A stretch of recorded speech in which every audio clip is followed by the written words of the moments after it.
All right, everybody, welcome back to the Rathletes Podcast. I'm here with my brother, man. Yes, sir, Ski. The one and only. Sir. Yes, sir. Northtown legend. Man. Mr. Superstar himself. Donta Williams, brother. How you feeling? I'm good, bro. I'm happy to be back. Happy to be here, bro. That's good, man. That's good, man. I'm glad to have you on. You know what I'm saying? I appreciate you coming on and stuff like that. I think we're going to have some fun here, man. Just getting right into the swing of things. How you feeling today? I'm good. Good. What is it? Thursday morning? Thursday morning, but we afternoon vibes. 2 o'clock, something like that. We afternoon vibes. We had a slow setup. But you know what I'm saying, boys had to get off of work, you know what I'm saying, get into the swing of things, take a shower and all that type of stuff. But getting situated. Getting situated. Well, we'll go ahead and jump right into it, brother. Got a few questions for you, you know, and let me know what you think. So, Would you rather be hot or cold? Definitely hot. Yeah. Definitely hot. Yeah. I don't sit well with the cold. Whether that's playing, temperature. I feel like muscles will tighten all up in that. Muscles, you gotta be hot. It'll run its course. Yeah, it gotta be hot. I just feel uncomfortable when it's cold. I just feel it just don't something about it. Something about the cold. Even having the room too cold, the AC on, I get to start like. I feel like I thrived in the cold, bro. When I was in Utah and stuff like that, it felt amazing out there. You know what I'm saying? But I mean, the heat, you can never beat the heat. I mean, we used to it and stuff like that, you know. So when we coming up, you know, you just can't beat it, bro. That's why I chose to go to Arizona. Right on. Bear down. Bear down. Shout out to the boys at Arizona. Shout out to them boys. Would you rather prefer to wear Nike or Adidas? Man, I'm a Nike boy. Okay. But you know, if either one presents themselves. Right. If the opportunity presents itself, exactly. the right way, we're gonna go ahead. We're gonna go ahead and run with it, huh? Yeah. Okay. Would you rather have chocolate ice cream or vanilla ice cream, and why? I'm not a big fan of ice cream. Not a big fan of ice cream. I'm not a big fan of ice cream. I eat like. Let's go cookies then. What's it called? Let me explain this real quick. Okay. Give us a breakdown. The yogurt. What's the yogurt? Frozen yogurt. Frozen yogurt. I can eat some frozen yogurt. I take down some froyo. Yeah, it's a different consistency to it. So that's the ice cream isn't really my thing, but the frozen yogurt isn't as thick as what, like, you know what I'm saying? Yeah, it's like softer. It's a little softer. So I mean, I give me a mango frozen yogurt. What's the spot called in Centennial Hills? Yogurtland. Yogurland is A1. They got some seasonal flavors over there. They got some real seasonal flavors over there. Some mango sherbet. Yeah. Definitely tap in with raspberry sherbet. Throw some fruit on there and you good to go. Some gummy bears, gummy worms. You got to stack it up. Right. Some kiwi, some mango on there. Right. Everything. Yeah. Oh, nine. The whole thing cost me like $20. Yeah. You're spending a big buck. You're spending a real big buck at Yogurland, brother. You're spending a real big buck at Yogurland. They charge you by the weight. Right. Thing going up there 5 pounds. Right. All right, bro. And then last one. Would you rather have been an elite football player or an elite basketball player if you did not go the baseball route? It got to be elite football. Elite football, huh? It got to be elite football because I was really expecting you to say basketball. I mean, I think about this often. Surprisingly, like us baseball players, we'd be on the field like thinking about, you know, how which one you'd be better at. Yeah, us playing other sports. Yeah. Other basketball player or basketball, football players coming to play baseball, all that stuff.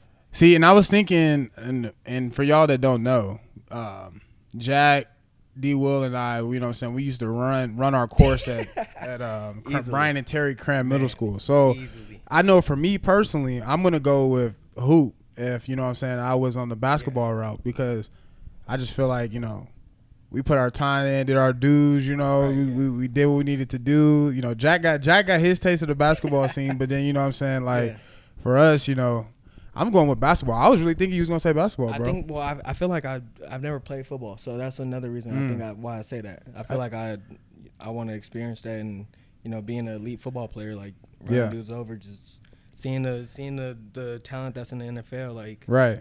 I feel like you'd be a cold, like, corner. Yeah. A very elite corner. I got hands. Like, I'm telling you, I got hands. Like safety, you'll go hit somebody too. Was I not? Where was I? Six that's man. That's a 6 man of the year, I believe. That's 6 man and the defensive player of the year. Yeah. Come on now, man. Corner. That's where I strive at. Whole nine. Yeah. Whole nine, bro. Yeah. All right, brother. So tell us a little bit about your journey, bro. How you end up to where you are right now, getting to be a professional baseball player. You know, all the youth days and you know, middle school days. We shared on that briefly, but you know, high school, all that. Talk about how you got to where you are today, man. Yeah. So I grew up East Las Vegas Yeah. a little bit. Shout out to the East. Yeah, a little bit. Moved over 7th grade, 8th grade. Was playing on. Bring that to him a little bit right My there. bad. Playing on pretty much Little League from that time. Playing club ball, travel ball. Playing on the team from the East Side. Let me ask you this. Sorry to cut you off. Did you do any of the Little League World Series stuff? Bro, let me tell you this. I played for what was it? Central Little League? Okay. Central Little League. Is that like the local? That was a local. That was a local Little League we played for. So, I was in Central Little League, played there. We were never good enough. Like we had some talent. We had some talent. Yeah. We went to All Stars. We played down there at Royal Grande. Made it to semifinals a few times, but we just couldn't. We couldn't pull through. Okay. We Yeah. had, up here the team Cheyenne Little League. Yeah. Always in contention with them. We had Centennial Yeah. Little League. I know they went. They ended up going to the College World Series. I'm over here. The Little League World Series. Little League World Series. So we ended up losing to them every year. Cheyenne finally went to San Bernardino, just losing before they went to the Little League World Series. But all those dudes I played against, still playing baseball now. It's good to see people playing from Vegas. Got you. Yeah, in the league and growing up. So right. Okay. So you spent your time in the I had to ask that before I forgot it. Yeah. But okay. So you did the Little League. Was on the circuit for the Little League. Go ahead. Continue. My bad, bro. So from Little League, middle school, stopped playing Little League. Obviously, went to I was on a team called Las Vegas Hawks, Las Vegas Rebels early, and shout out Coach Caesar. That's the main coach that got me into playing baseball.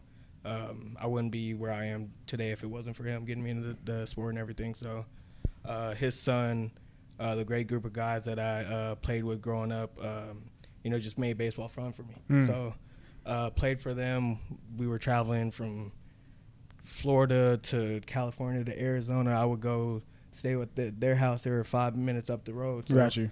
Every weekend, every day I'm over. It's kind of like one of those things that, Coach, I'm coming over. Exactly, yeah. See you this weekend again. Yeah, from school, I'm going to his house. Right, yeah, got so, you. From school, going to practice, we'd have it felt like it was 12-hour practices with them. And nonstop. We would go from Saturdays, we get to the field at 8 o'clock, and we won't leave that field till 4. Putting in that time. We got everything we needed to get in. Right. Coach Caesar worked us as little kids. So. And that's who you spent. So you did youth with him. Was he a part of your high school realm too as well? Like when you were doing competing outside of your school. So after Las Vegas Hawks, Las Vegas Rebels, you get to a point, you're 14, 15 years old going into high school. Yeah. From that point, you could, at the time when I was coming up and everything, it was a lot of organizations, little clubs. So Las Vegas Hawks, that's where we were before we all kind of branched out. Right. So that was the pretty much end of that. I was done playing with the Hawks. We were always close contact. But then there was more scout ball coming in. So the Las Vegas we changed the Las Vegas Rebels. So that was a scout ball thing. Okay. Explain to what is scout ball? So scout ball is pretty much you're going to Arizona, Florida.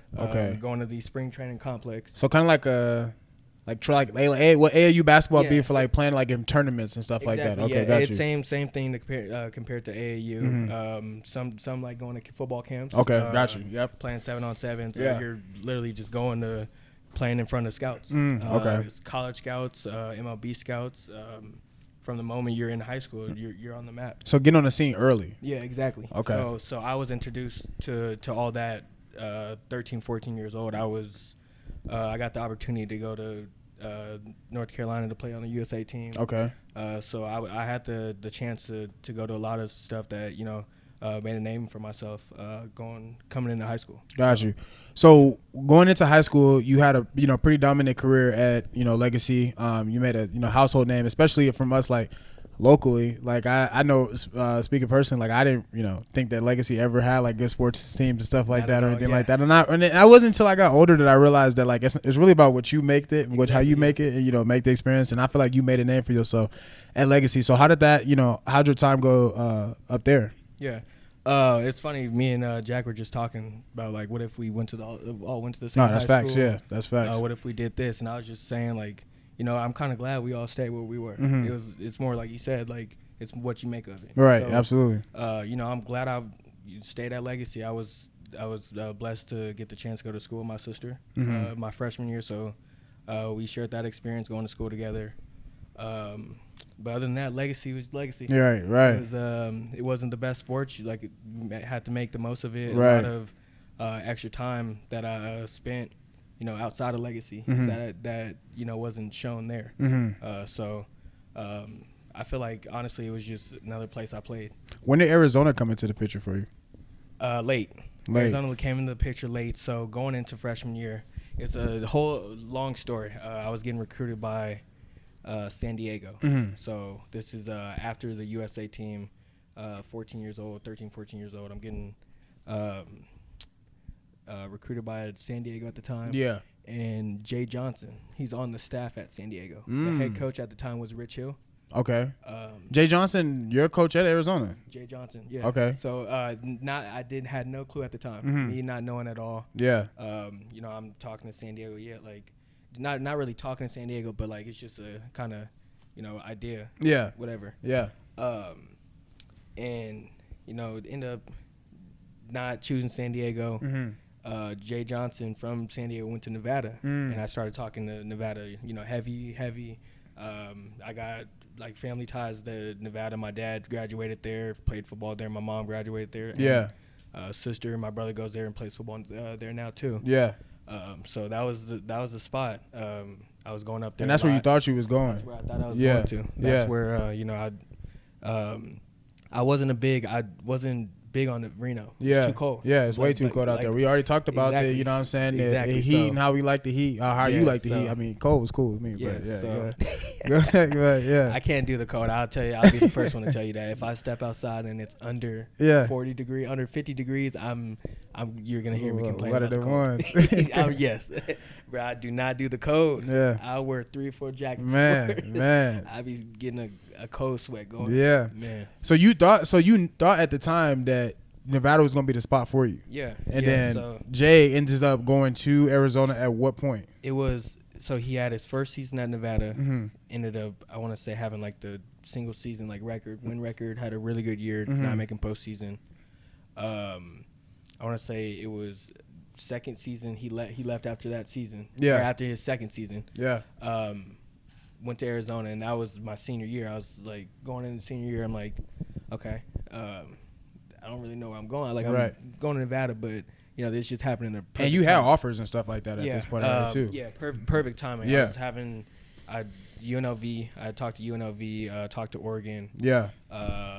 Kansas, talked to them a little bit, and but it was a fun process. It was a fun process. Definitely, as a 18-year-old or a 17-year-old, 18-year-old high schooler, you're just you're just excited to get the opportunity to be able to continue to keep playing. Yeah, that's what it is at the end of the day. Like you're getting the opportunity, blessed enough to see baseball after high school. Right. So that's something a lot of people aren't fortunate enough to get the opportunity. Yeah.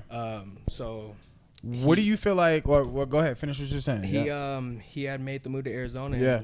And I think I want to say one of like first or second call he made, saying like, I'm ready. Whenever, yeah. Whatever. Hey, he was on it. Yeah. He was ready to roll. He knew who his guy was. Exactly. He knew who his guy was. Yeah. This is during all the like this is all legal and stuff. So this is all legal and stuff. He wasn't hitting you up during silent hours and like that. Yeah. You have to make sure. Yeah. So, Shout out to Jay Johnson. He's a great coach and everything. And that from me saying I want to go to Arizona, it's always been a dream of mine. So he's at Michigan? LSU now. That's what it is. Okay. LSU, the big dollars SEC baseball. Down there in the boot. Yeah. So Baton Rouge. speak about having a bunch of offers at that time, that's a strong feat, man, for, you know, somebody that is 16, 17 years old. Yeah. What do you feel like separated your game from everybody else, and what made you get to that point to where you were able to get those offers? Yeah. Honestly, at the end of the day, I think it was the competition that I was playing with and playing against. Earlier when you first started out, like back to trading, going back to youth days and stuff? When I was in like scout ball, Yeah. because I played against some. I mean, they're solidified themselves in the major leagues now. Right. It was the guys that like every day were going in there working, Yeah, doing the extra stuff, getting after it. like competing against other guys that like were like, yeah, you're good, but we're better. Yeah. You know what I mean? So Yeah. it was just always, you know, having that competitive spirit and competitive nature that really like drove us to like be who we wanted to be. Right. Good versus good. I Yeah. feel like that always like is the best, especially like I think when you are in situations to want to get better and want to get to that next level and stuff. That's what you got to do. You got to go seek out the competition, and that's what it sounds like you were doing to me. You know, seeking out that competition and want to be against the best. Yeah. Aside from the stuff behind closed doors, the working out, the getting batting cage, and all that stuff. Yeah. That's what I truly feel like, you know, the guys around me, the guys that I like surrounded myself around, they all wanted one goal. And that was to, you know, play pro ball and, you know, get to the next level, play college, and, you know, just make a name for yourself. Got you. Yeah. So for a kid that's going through any level of sports right now, what would you recommend? Was that what you would recommend, is to seek out the competition and want to be able to play against the best? If you want to be the best, you got to be around the best. Right. You got to compete against the best, and I mean, stay true to yourself and your game. Yeah. Honestly, that's one thing that I still have problems getting caught up into. Just be who you are, play your game, and just excel in that and perfect your craft. Don't try to be anybody else. You see all these Ronald Acuña's, Bellingers, Mookie Betts. Like, yeah, you could be like them, but you're your own version of yourself. Right, absolutely. You're gonna build your name up to who you wanna be. Right. I think, like you said, you know, at a point in time, like being who you are, like, you know what I'm saying, and like you and over time you'll build yourself up to who you want to be. I think like a lot of times, especially nowadays, like the way media and stuff is set up, we look at, you know, oh, this person's playing like this person's playing like that, and like not really honing in on the skills and like so like locked in on what that person is doing. Like I remember I'm guilty of this myself when I was playing. Like I used to always look at like AD and like look at all these different players and stuff and be thinking like, okay, you know what I'm saying, let me try this, let me try that. But then at the end of the day, like a lot of those guys are being themselves and trying things and like learning the things and, you know, putting those skill sets forth. Exactly. Same thing. Exactly. So I think that's important, especially, you know, for athletes that's trying to get to that next level, and then athletes that, you know what I'm saying, may not be getting like the recognition and stuff that they want. You know, just be who you are and the right things that come to you. And I think that's relative to life. Since you mentioned that, I mean, not getting the recognition and just kind of sticking to your craft on the daily basis. Like, I mean, my senior year, I wasn't really supposed to go high in the draft. Yeah, I was supposed to be a late rounder. You know, people had their own opinions about me and my play, style of play, and everything. But the whole College World Series run, my whole senior year, I found what I wanted to perfect, and I ran with it. Yeah, I didn't look back from when I had, you know, my mindset of this is who I want to be on the field, and, you know, this is the leader that I want to grow into. That's how that became a thing. How it all structured itself out. You hit on that already, that, you know, you eventually get drafted after your tenure at Arizona. When did things start taking off for you at AZ? And like, when was it when you had that reflection and said to yourself, okay, like this is what I'm going to do, like this is what I'm going to perfect, and this is what's going to take me to the big leagues? Yeah. Man, Washington State, it was later in about halfway through the year. Washington State were on the road. This is your senior year? My senior year. Okay, got you. So you noticed this is like late, like this is late. It was right after, like, I would say the All-Star break. We had one. Got you. My hitting coach, Mark Wanaka, we called him Chief. Big Chief. Yeah, came up to me, and he was just like relax. Like, you could tell you're pressing. Like, you know, you could tell you're worried about all this other stuff, like externally, like outcomes and all this stuff. And at this time, I'm not even hitting 300. I'm probably hitting like 280, 285, something down there. And he just brings me in the cages and starts trying to change stuff. So he changed my swing, and I don't know what it was, but I was like, this feels amazing. Yeah. I went to go hit BP. I was like, the ball off the bat, coming off the bat, me in the ground, everything feels amazing. So from that day, I was like, I'm gonna try it, and we're gonna go from here. Like I gave him a chance. So I was, I let him work with me and everything, and I hit 2 home runs a day after, dead center. And I looked at him. I said, "Yeah, we're gonna." That's that one. Yeah, this it's that time. Yeah. And it was just kind of like eye opening because, like I was talking to Jack earlier. It was just sometimes it's just one little thing, or like one conversation or one cue or something that kind of gets your mind going, or seeing something like turn. So from that moment, I was like, yeah, this is like I could be a great player. I was home run numbers increased. Extra base hit numbers increased, still walking, still doing damage, everything, and that was that moment. From there, I was hot. Yeah, I was probably one of the hottest hitters in the country. Yeah, you were. Yeah, and big plays too on the outfield aspect of it too as well. I think you said you didn't know what it was. I feel like you kind of answered your own question unknowingly. That I feel like it's the mental side of the game, and I think that like when. Just from previous episodes and just talking with different athletes and stuff like that and just knowing myself too as well, I think that the moment that we as athletes, kind of like decompress and just take that step back, like, how you said you had to get in the batting cage and like, you was talking to your coach and he helped you adjust and then like in a sense kind of surrender. And I don't want to get all spiritual or anything like that. But, I feel like, like when you talk about like God and stuff like that, you know what I'm saying? Like just surrender and allowing for things to work itself out and have the faith that, you know what I'm saying, it's going to run its course. And I think mentally, it sounds like to me, and you can correct me if I'm wrong, but it sounds like to me that, you made that shift and said, all right, I'm just going to try this. I'm going to, put all my all into this. Like, and this isn't the swing that I may have came into it with, but like, this is what I'm going to put my all into. And, I'm just going to run with it and have that faith and just apply, what I need to. And then, it ends up working out for you. Yeah, no doubt. I think at that point, the mental, I'm hitting 270, 280. Yeah. I'm obviously pressing in my head, trying to go out there and perform, and it's just obviously not working. So just having the being able to mentally like kind of look at yourself and be like, okay, step back, take a step back, and stop pressing so much. Yeah, that's the word that I'm very familiar with, just pressing. Yeah. Because that's when things start getting rolling in your head. What ifs, the this and that, and you can't play when you're pressing, when you're worried about stressing about so many different things and conversations, people you could talk to help that. Yeah.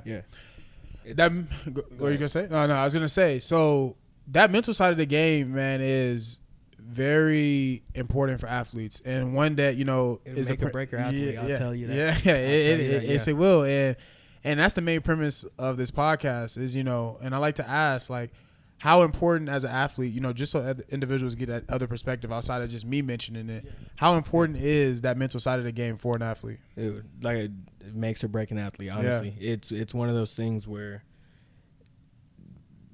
athletes go out to perform on a day-to-day basis, and the average fan has no clue what goes on behind doors. They have no clue none at all.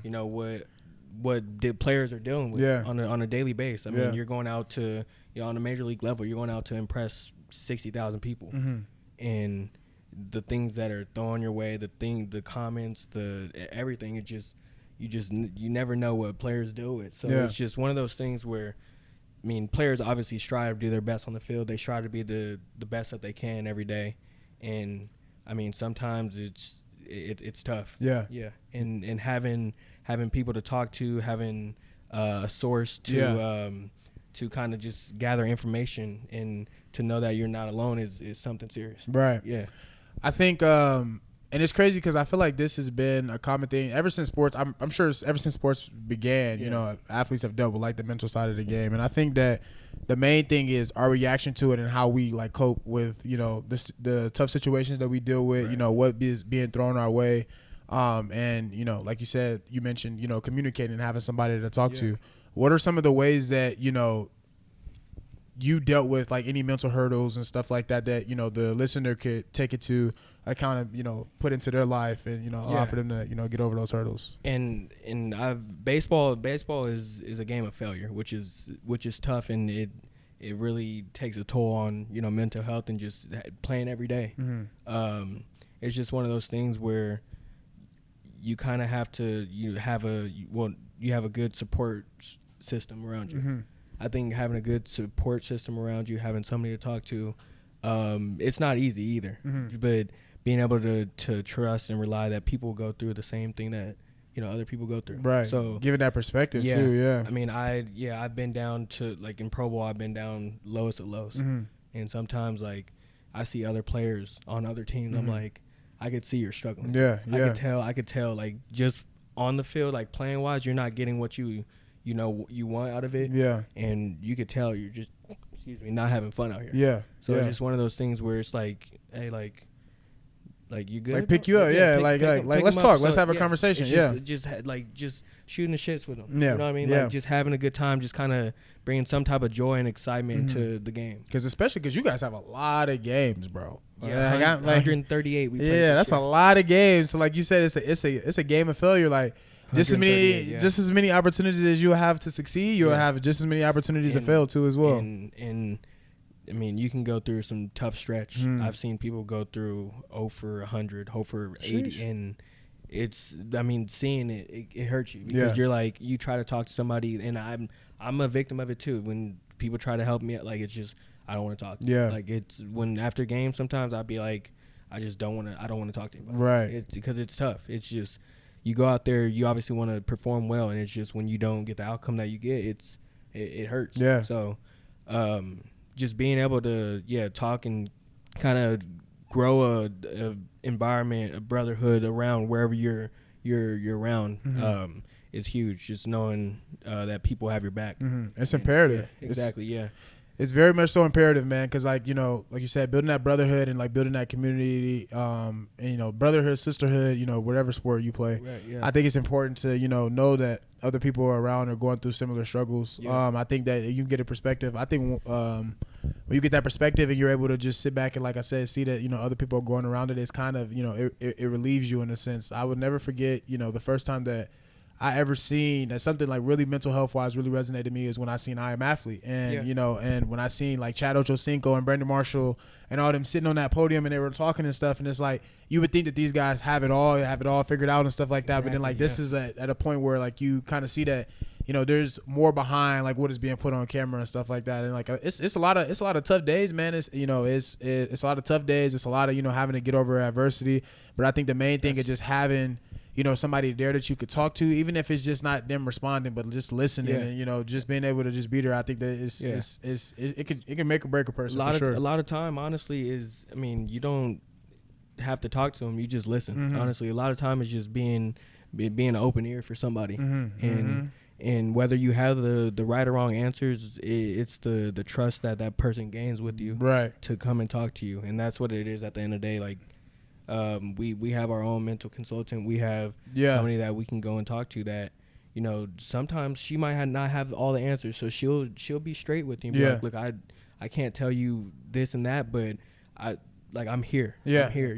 I'm listening, and you're not alone. I've heard and seen other players go through this stuff. That's awesome that you guys have that resource too as well. Like how does that work? So you guys have her as a resource. Is it just like, do they have like faith groups and stuff like that too as well? Like, do you guys like do like church? Like I said, you guys play so many games, so it's like, you know, how does that work? We have the mental consultant for the minor league for Orioles. Okay. For our minor league, and then Major League has their own. Okay. And then we do every Sunday, whether it's on the road or at home, we try to get an FCA. Okay, that's awesome. Yeah. They had those in college and stuff. Yeah. We try to get a FCA chapel. Okay. Going on before Sunday's game. Okay.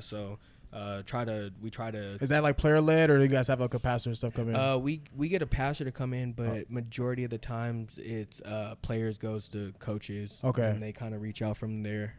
Reach out to their sources and everything. So we definitely have the faith fellowships and mental meetings and everything within the org. We do a lot of nutritional meetings, mental meetings, and they give us a good layout for that going forward. Got you. That's awesome, man. So being from Las Vegas, it's a lot of athletes that don't get the opportunity to play at the level that you're playing in. Yeah. And it's becoming more common now than it was back in the day. But how was it to be able to get your name called on draft night, bro? Man, it was a dream come true. Yeah. It was. I mean, one of those things. It's kind of crazy. I was watching the highlights from the College World Series and everything, and I was sitting there getting chills. Yeah. Like, it was like what I was a part of, at Arizona was amazing. Yeah. And what I've kind of... That game was dope, too, the one that me and Chris went to. I was like, this game is lit. And, coming from there and then, the College World Series and then the draft and hearing my name on the draft, I didn't even have my family there with me. Yeah. But I felt the excitement. I felt, I just felt like God was just watching over it. Yeah. I saw God put everything, all the years and blood, sweat, and tears. All that hard work finally paying off. Yeah, exactly. And I seeing my name on that. I still got the screen record and everything in my phone. Yeah. Just something that I'll never forget. Yeah. Were obviously moms and pops and stuff was happy and stuff like that. What was kind of their perspective on that? Because I mean, like the baseball, bro, it's a lot of work that goes into that, man. And being able to keep a kid in that realm, and like just on the financial side of things and on the outside of it too as well. How was like moms and pops feeling and stuff? I'm still mad I wasn't able to be there too, bro. Like I be thinking about that. I was like, man, like I wish. Cedar, weren't you? Yeah, I was in Cedar. I think we had a game that next night, if I'm not mistaken. It was on a Friday. It was Thursday, something Friday, weird. Saturday. Yeah. We had like a game, or I think it was either we had a game or I was in fall camp. It was one of the two. Yeah. Moms and pop. The funny story I hear from all of my dad's coworkers. He's at work during the time and he's watching on his phone. Like I FaceTime him, so he gets on his phone and he hears my name and he just starts yelling. Everybody is knowing your pops. I'm just thinking about how he was acting. He just started yelling. And everybody was like, "What the hell are you yelling for? Like, what's going on?" So he had like 5 or 6 coworkers running his office. Yeah. He goes, "Donta just got drafted." He started crying too. He started crying too. He was crying. I feel like I've never seen my dad cry like that in a minute. Yeah.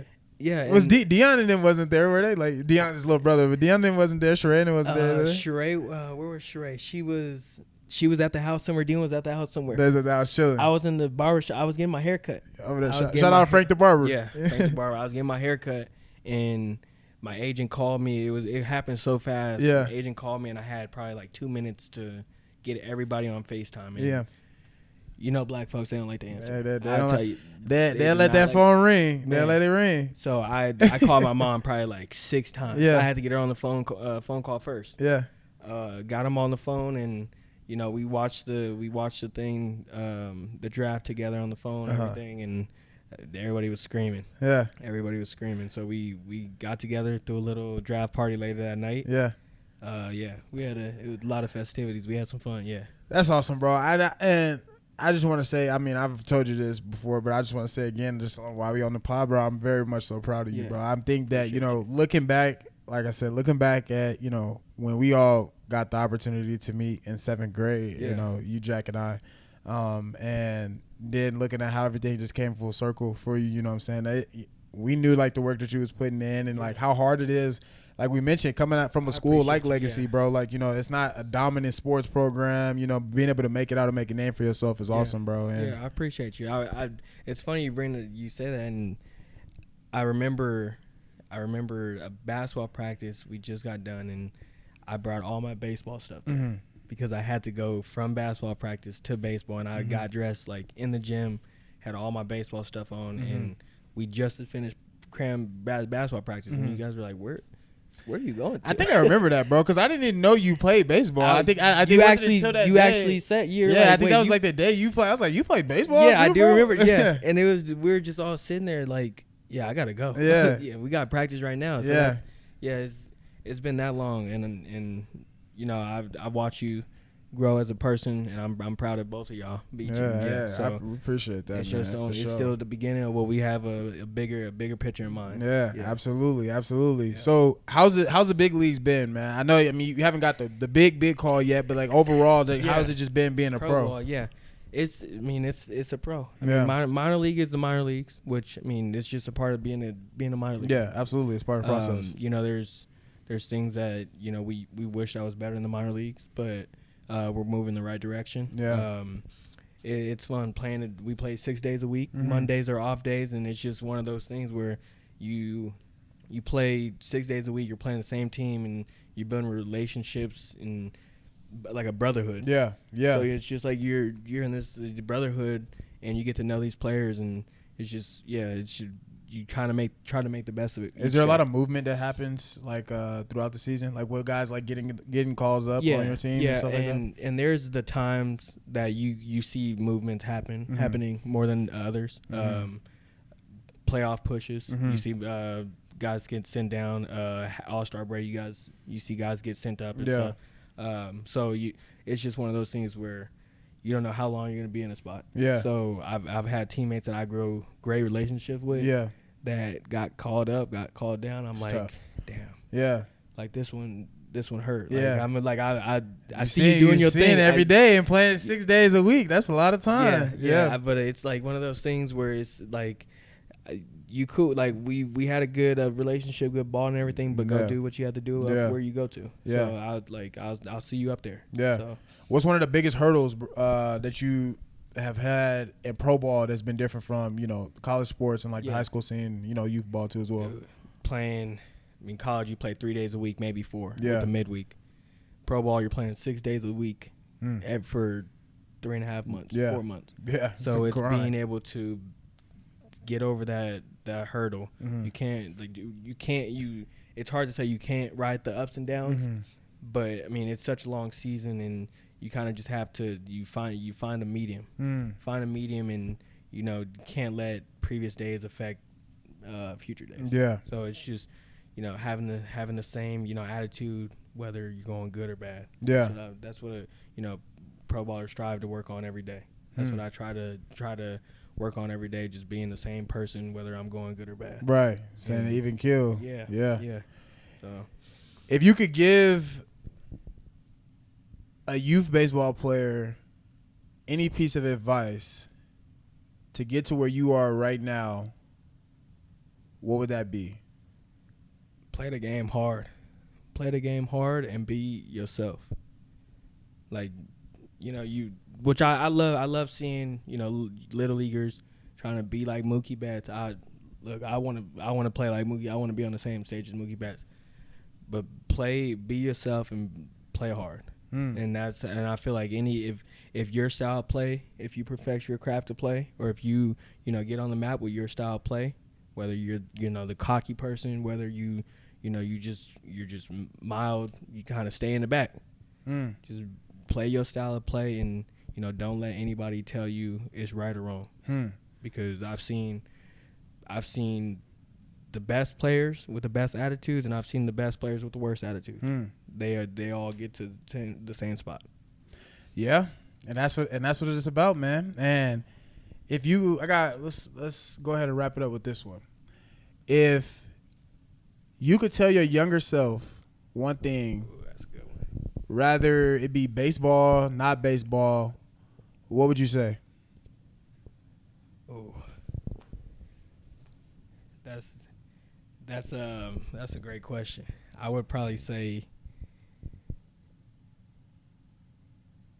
don't do what everybody else is doing. Go on your own journey. Do whatever you want on your time. As in, if you're dedicated to a craft, go dedicate yourself to that craft.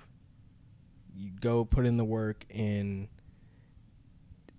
grind how you see yourself grinding in the future. And that's what I'll give myself. I just want to say, brother, I'm very much so proud of you, man. Like, again, I want to reiterate that. I appreciate you, bro. I know you got a lot of big things in store. We are definitely going to run this back when we get that big call up. Oh man, we go. I think we got to let a season. I think we got to let a season or two marinate. You know what I'm saying, in the big leagues, and then bring you back on the pod. You know what I'm saying. But easily. I just want to say I'm very much so proud of you, bro. You're making the city proud. You're doing a lot of positive things too as well. Yes, I'm glad to call you a friend, a brother and stuff too as well, man. Yeah, shout out to 702, and I'll be doing some cleats in honor of the 702. So we getting a lot of community events, man. Y'all go ahead and tap in with the most recent cleat giveaway that my man's did over here with the Art of Success work. So giveaway. You guys might see a couple more things popping up on the timeline. Yeah. So, definitely stay tuned with the Art of Success. Myself, Greg, and Chris. So yeah. Yeah, right on, brother. Well, go ahead and shake it up, man. I appreciate you again, Donta. And that wraps it up for the Rathletes podcast. Make sure you guys like, share, subscribe on whatever streaming platform that you guys are listening on. And yeah, man, that's it. Got that nailed down, huh? Get that nailed down. Peace.